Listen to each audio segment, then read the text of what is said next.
The reason that many people think you're anti-Semitic is that you have regularly downplayed the Holocaust, and in particular the number of Jewish people who were murdered by the Nazis. It's been said that you believe no more than several 100,000 have been killed. And I want to play you this clip. People talk about, well, what about the gas chambers? Well, to the extent that that's real, I find that hard to believe, but to the extent that's real, there have been atrocities committed and genocides committed in all times and all places. Let's acknowledge why Hitler casts the long shadow. Because that confers a political benefit upon Jews. That's why. It doesn't really sound correct to me. Wait a second. It takes 1 hour to cook a batch of cookies, and you have 15 ovens, probably in 4 different kitchens, right? Doing 24 hours a day, every day for 5 years. How long would it take you to make 6 million? I don't know. It certainly wouldn't be 5 years, right? The math doesn't seem to add up there. You think that's funny? It's funny. It's amusing what you're doing because, that one was a joke. But do you want to talk seriously about the Holocaust? Yeah, I do, actually. I mean, I do, because I just find it extraordinary that you would think the Holocaust could ever be something that we could joke about. Why, too soon? Is it too soon to make jokes? How many people do you think died in the Holocaust? How many Jewish people? I don't know. I'm thinking maybe 7 million. What's the number? 6 million, something like that.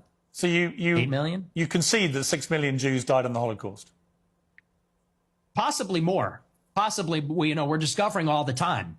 So it could maybe even be more than that. So why have you doubted the numbers in the past? I'll tell you why. I really think that every death is a tragedy, however many Jewish people died in the Holocaust. And I'm not a World War II historian, so I'm actually open to believing the official narrative, and I've read some of the conspiracy theories. And to tell you the truth, it's a rigorous debate. But, what's interesting about this is in many countries, it's not even legal to talk about it. And that's really where my interest in the Holocaust begins and sort of ends, to tell you the truth, is that if you wanted to question the number, you would be put in jail in about, 17 or 18 European countries.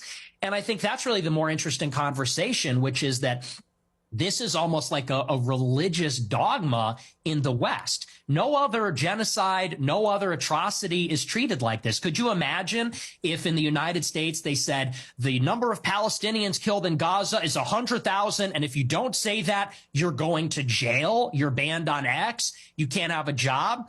That's the part that's totally insane. And a lot of people, they can't even make up their minds. I think it's actually done a disservice. If your goal, and I'm not saying you as Piers Morgan, but if your goal, if you're an advocate for awareness about this, if your goal is to convince everybody that this is the way the Holocaust happened, I think the last thing you'd want to do is say that everyone that disagrees is in jail and is banned and you're not allowed to say it. So there's really been no open debate about the subject since the scholarship started to be produced about 60 years ago. But there is no debate to be had about the number of people who were murdered.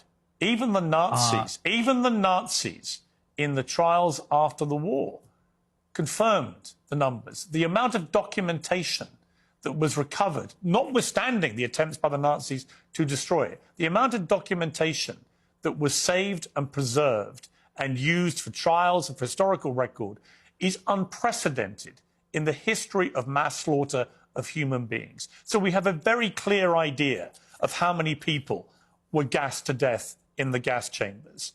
We have a very clear idea of how many were starved to death, were kept in ghettos, died of disease, of forced labour, of death marches. We know how many Jews were slaughtered. It's at least 6 million.